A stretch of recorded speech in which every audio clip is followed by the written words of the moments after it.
ఓం నమో వెంకటేశాయ. కలియుగంలో స్వామి అర్చావతారమూర్తిగా కొలవబడుతూ ఉంటారు. అంటే విగ్రహ రూపంలో దర్శనమిచ్చి మనందరినీ అనుగ్రహిస్తూ ఉంటారు. ఆ స్వామివారు ఏ విధంగా ఉంటారు, ఆయనకి ఏ విధమైన అలంకరణలు జరుగుతాయి అనేది ఈ మంగళాశాసనంలోని 11వ శ్లోకంలో చూద్దాం.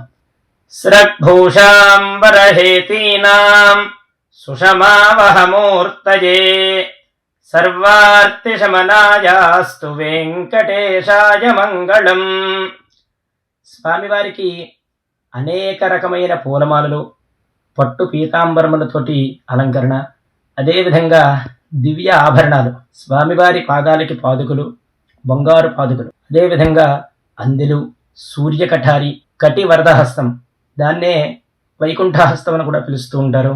అలాగే చేతులకు వేసే ఆభరణం కేయూరము, అదేవిధంగా స్వామివారి సహస్రనామమాల, దాన్నే లక్ష్మీకాసుల మాల అని పిలుస్తూ ఉంటారు, అది కంఠానికి వేసేది.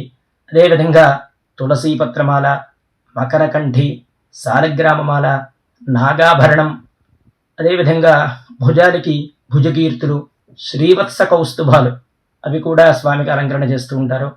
అదేవిధంగా శంఖచక్రాలు, మకర కుండలాలు, కిరీటం, ఈ విధమైన ఆభరణాలకి ఆయన కాంతితోటి శోభ చేకూరుతూ ఉంటుంది.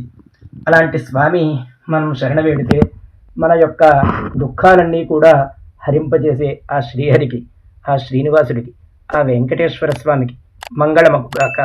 స్వస్తి.